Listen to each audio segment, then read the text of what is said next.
अस्सलाम वालेकुम। मैं अली असगर ताज। मैंने उम्मीद है मेरे सब दोस्त खैर वफीयत नाल होंगे। प्यारे दोस्तों, चिंगची रिक्शा या मोटरसाइकिल रिक्शा इंतहाई ख़तरनाक सवारी है। ख़तरनाक सवारी इस वास्ते वे कि उहदे विच इंसानी प्रोटैक्शन का कोई इंतज़ाम नहीं हैगा, लेकिन फिर भी लोग उहदे उत्ते सफ़र क्यों करते हैं, ये एक बड़ा वड्डा सवाल है। इस सवाल का जी बैकग्राउंड ये जानने वास्ते सानू थोड़ा जिहा पिछे जाना पेगा। पहली गल तो इसका जो जवाब है वो ये है कि मजबूरी है। मजबूरी तो वजह ना लोग जोड़ा ना वो चिंगची के उत्ते सफ़र करते हैं। और मजबूरी की हैगी है? मजबूरी ये हैगी कि वो जो मतबादल ज़राए है वो मतबादल ज़राए आमदोरफ्त जोड़ा है वो नहीं है। मैं अज तो थोड़ी जी पुरानी गल कराँगा, 30-40 साल पुरानी 1980 की या 1985 के विच अगर वेख्या जाए तो जोड़ा साडा लाहौर अर्बन का जोड़ा ट्रांसपोर्ट का निज़ाम सी वो बड़ा ज़बरदस्त हुंदा सी। और उस वक्त दे विच अज तो 40 साल पहला जी सूरत हाल सी वो यह सी कि तकरीबन 7 रूट ऐसे सन लाहौर तो जोड़े दरिया रावी नूं क्रॉस करके तो उसकी दूसरी साइड के उत्ते जाते सन। मैनू हो सकता जोड़े मेरे सुनने वाले दोस्त ने जिन्हों की उम्र इस वे 50 तो 60 साल है उन्होंने ये गल जी याद होवे कि सब तो पहले अगर रूट असी गिनने शुरू कर दईए तो सब तो पहले जोड़ा रूट हैगा सी वो गौरमेंट का वो शरकपुर शरीफ जाता हुंदा सी। और जोड़ा दूसरा रूट सी वो कोट अब्दुल मालिक जाता हुंदा सी। जोड़ा तीसरा रूट सी वो शाहदरा पिंड जाता हुंदा सी। और शाहदरा पिंड तो बाद एक चौथा रूट हैगा सी वो राणा टाउन जाता हुंदा सी। पंजवां रूट जोड़ा लबान वाले जाता हुंदा सी। छेवां रूट जोड़ा सी वो तुहाडा जाता हुंदा सी मरीदके वाली साइड के उत्ते, यानी कि मरीदके तो स्टेशन के उत्ते वो रूट चलते हुंदे सन। तकरीबन 7 रूट ऐसे सन जेड़े चलते हुंदे सन। और अगर वो रूट वेख्या जाए तो वो सारे तकरीबन रूट खत्म हो गए हैं। उन्होंने विचों सिर्फ 2 रूट चलते पे ने। 2 रूट भी जोड़े चलते पे ने वो थोड़ा जिहा रद्दो बदल करके चलते पे ने। एक जोड़ा रूट है वो तुहाडा लाहौर तो जी साड़ी जाती सी बस कोट अब्दुल मालिक नूं वधा के अगे मिसरां वाले सूबे तक कला दिता वो स्पीडो की सूरत विच। और दूसरी जी बस है वो जाती है लाहौर तो राणा टाउन, वो भी स्पीडो जा रही है। यदा मतलब ये होया कि पहले जिस जगह ते 6 या 7 रूट चलते हुंदे सन अज तो 40 साल पहला उहदी जगह ते सिर्फ साढ़े 2 रूट चलते पे ने। अगर वो जोड़े 7 रूट चलते पे सन 7 की जगह ते अज वो 10 हो चुके होंदे तो हो सकता है कि जड़ा चिंगची रिक्शे ने ये ना चलते होंदे। उसकी वजह यह हैगी है कि ये जोड़े लोग जिस वेले सफ़र करना होंदा है, जिस वेले बंदा मजबूर होंदा है, फिर जिहड़ी सवारी उन्हें अवेलेबल होंदी है उन्हें उहदे उत्ते सफ़र करना होंदा है। तुसीं वेख लो कि अज भी जिस रूट के उत्ते तुहाड़ियां स्पीडो बसां चलदियां ने या जिस रूट के उत्ते तुहानूं मैट्रो वर्गी सहूलत मौजूद है उत्थे लोकी चिंगची रिक्शे दे विच या रिक्शे दे विच बैठना पसंद नहीं करते। उस जगह ते लोग रिक्शे के उत्ते सफ़र करते हैं जिस जगह के उत्ते तुहाड़ियां जिहड़ियां सरकारी ट्रांसपोर्ट या ट्रांसपोर्ट जिहड़ी है ना वो मौजूद नहीं होंदी। होना तो ये चाहिए सी कि 40 सालों तो बाद जदों जिस जगह ते 7 रूट चलते पे सन उस जगह ते अज 10 रूट होंदे, लेकिन वो 10 रूटों की बजाय जोड़ा ना अज 2 रूट चलते पे ने। मैनू जितों तक याद है कि तुहाडा जोड़ा अज नंबर भी याद नहीं, यानी कि मैं तुहाडे नाल शेयर करदा पिया वां कि जोड़ा एक रूट हुंदा सी ना 5 नंबर रूट वो शरकपुर शरीफ जाता हुंदा सी। और जो 6 नंबर सी वो मरीदके जाता हुंदा सी। और जोड़ा 7 नंबर हुंदा सी वो कोट अब्दुल मालिक जाता हुंदा सी। और जोड़ा 8 नंबर हुंदा सी वो जाता हुंदा सी शाहदरा पिंड तो वो बस चलती सी पंजाब अर्बन ट्रांसपोर्ट कंपनी की। और जोड़ा 8 नंबर उत्थे जाता सी और 9 नंबर जोड़ा सी वो राणा टाउन जाता सी। 10 नंबर के बारे पता नहीं है। 11 नंबर जोड़ा रूट हैगा सी वो जाता हुंदा सी काला खताई लबान वाला। यानी कि तुसीं ये वेख लो कि जेड़े उस वक्त लाहौर के इर्द गिर्द जेड़े दही इलाके सन, जेड़े कस्बे सन, उन्हां दे विचों भी ट्रांसपोर्ट की सहूलत मौजूद सी।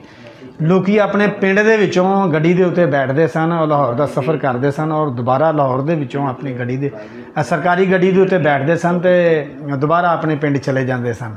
इस अगर इस चीज़ नूं 40 साल बाद अगर इस चीज़ नूं वेख्या जाए तो सानू सिर्फ 2 रूट चलते नज़र आते हैं, बाकी रूट टोटल बंद हो गए हैं। और अगर अगर अगर वो रूट बंद हो गए ने, उन्हां दा मतबादल वो रूट चालू नहीं किए गए, तो यदा मतलब जोड़े लोग ने उन्होंने किसी ना किसी चीज़ के उत्ते सफ़र तो करना है ना, चाहे वो कोई प्राइवेट बस चलती हो, चाहे चिंगची रिक्शे चलते हो, चाहे अपनी जान के उत्ते खेड के ही उन्होंने वो सफ़र करना हो। ये कोई शक नहीं है कि चिंगची जोड़े रिक्शे ने इंतहाई गैर मुनासिब सवारी है। सवारी पाकिस्तान की जी पाकिस्तान स्टैंडर्ड की जी कौंसल है, उन्हें उन्होंने हाल तक पास भी नहीं किया, लेकिन पास ना करने के बावजूद साढ़े पंजाब के 5 तो 6 लाख जोड़े रिक्शे ने वो हाले भी चलते पे ने। मेरा ख्याल है कि अगर हुकूमत सिर्फ जोड़े जोड़े दरियाओं पार वाले इलाके ने उन्होंने सिर्फ उन्होंने जोड़े पिछले रूट ही वापस कर दे तो 5 रूट बनते हैं। अगर तुसी रूट जोड़े ने वो रूट तुसी वधा लवो, मिसाल के तौर पर पहले अगर 7 रूट सन, 7 की जगह पर अगर 10 रूट बन जाते हैं तो यह मतलब ये होया कि लोगों को पहले नालों भी ज़्यादा जी सहूलत है ना वो मैसर आ जाएगी। वो कोई हो सकता है तुसी भी ये चीज़ वेखी होवे कि पाकिस्तान के खास तौर पर लाहौर के विच तरक्याती काम जोड़े ने वो बहुत ज़्यादा होए ने, ये कोई शक नहीं, और हाले भी होण डए ने। लेकिन कोई बदकिस्मती वाली यहो जी गल है कि जोड़े तरक्याती काम ने ना उन्होंने बड़ी मुश्किल के नाल दरिया रावी का पुल क्रॉस करके शाहदरा का जोड़ा इलाका है उत्थे आन के स्टॉप कर लिया है। करोड़ों का बजट मिले इस वेले जोड़ा शाहदरा का इलाके के लोग रहन वाले ने उन्होंने तो। लेकिन उम्मीद की जा सकती है कि जिस वेले तरक्याती कामां ने रावी का पुल क्रॉस कर ही लिया है, शिदरे के इलाके के दाखिल हो ही गए हैं, तो फिर इंशाल्लाह एक वक्त जरूर आएगा कि जोड़ा शाहदरा का इलाका है तरक्याती काम उन्होंने क्रॉस करके अवामिया कलोनी वाला जोड़ा फाटक है उन्होंने क्रॉस करके जोड़ा अगे वाला इलाका है वो उत्थे भी वो तरक्याती काम जरूर होणगे। और ख़ास तौर पर जोड़ा ट्रांसपोर्ट का मसला है ना, जड़ियाँ इन्हां चीज़ों के नाल मुंसलिक ने कि अगर तुसी ज़ाहिर है अजकल जी हुकूमत है वो बड़ा पंजाब हुकूमत जी बड़ा कोशिश करती पई है कि किस तरीके नाल जड़ियाँ सड़कों के उत्ते पोल्यूशन फैलाने वाली गड्डियाँ ने या चिंगची रिक्शे ने या इंतहाई गैर मुनासिब सवारियाँ ने उन्होंने ख़त्म किया जाए।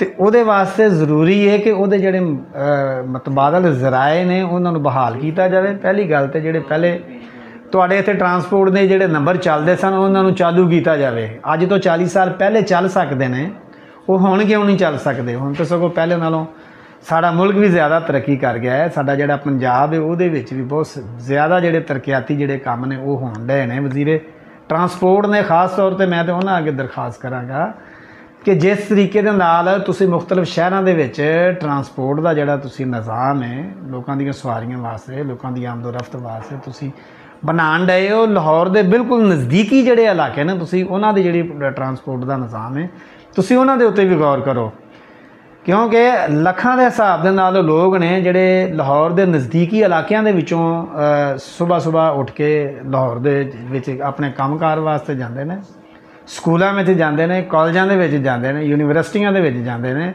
और ख़ास तौर पर शाहदरा तो इलाके वाला जोड़ा इलाका शाहदरा तो अगे वाला जोड़ा इलाका है ना मरीदके वाली साइड वाला, इधर एक तो कॉलेजों का भी फुकदान है, यूनिवर्सिटियों का भी फुकदान है, और दूसरी जी हैगी आ वो जोड़े साडे बच्चे ने उन्होंने इलाकों सारियां दे ऑलरेडी आना उन्होंने शाहदरा वाली होंदा है या लाहौर वाली जोड़ा ना पढ़ने वास्ते आना होंदा है। और बहुत सारे लोग ने जोड़े कामकार वास्ते भी लखां के हिसाब नाल जोड़े लाहौर दे विच दाखिल होंदे ने। और जिस वेले मरबूत निज़ाम एक होएगा ट्रांसपोर्ट का, जिवें कि अज तो 40 साल पहले सी 7-8 रूट चलते सन, अगर वही रूट चल जान, वैसे तो उन्होंने विच जोड़े 2-3 रूट तुसी होर भी वधा सकते हो। जोड़ा मिसाल के तौर पर मरीदके रूट जाता सी ਉਹਦੇ ਨਾਲ ਤੁਸੀਂ तलौड़ मुस्लिम ਨੂੰ ਜਿਹੜਾ ਤੁਸੀਂ ਲਿੰक कर सकते हो, तो रास्ते ਦੇ ਵਿੱਚ जिन्ने चकूक ने सारियां आबादियां कवर हो सकदियां ने। उस तो बाद साडे नाल कोट पिंडी दास है, कोट पिंडी दास ਨੂੰ ਵੀ ਤੁਸੀਂ GT रोड ਦੇ ਨਾਲ ਤੁਸੀਂ ਮੁਨਸਲਿਕ कर सकते हो। ਜਿਹੜੀ ट्रांसपोर्ट है ਤੁਸੀਂ GT रोड ਦੇ कोट पिंडी दास ਤੋਂ GT रोड ਤੇ ਆਵੇ और GT रोड ਤੋਂ ਜਿਹੜਾ ਨਾ ਲਾਹੌਰ ਦੇ ਨਾਲ ਮੁਨਸਲਿਕ हो सकते हो। अगर ये वो रूट ने, ये वो रूट ने ਜਿਹੜੇ ਤੁਸੀਂ ਨਵੇਂ ਐਡ ਕਰ ਸਕਦੇ ਹੋ, ਔਰ ਪੁਰਾਣੇ रूट ਜਿਹੜੇ मैं पहले अर्ज कर चुका हाँ कि ऑलरेडी पहले ਚੱਲਦੇ सन, अगर वो ਚੱਲਦੇ ਹੁੰਦੇ या वो अज भी ਚੱਲ पैन तो ये ਜਿਹੜੇ चिंची रक्शे ने या जड़ियाँ गैर माकूल जड़ियाँ सवारियाँ ने ये आटोमैटिक ख़त्म हो जाएंगी। ज़ाहिर है एक किसी को सस्ती और बेहतर सहूलत मिलेगी तो यहो जी जी खतरनाक सवारी है, मैंने उम्मीद है कि लोग उन्होंने उत्ते सफ़र नहीं करेंगे। ये बारे तुहाडी की राय है, तुसी भी अपनी राय का इजहार करो। अली असगर ताज में इजाज़त दिओ, नवे व्लॉग के नाल मैं दोबारा तुहाडी खिदमत च हाज़र होवांगा। अस्सलाम वालेकुम, पाकिस्तान जिंदाबाद।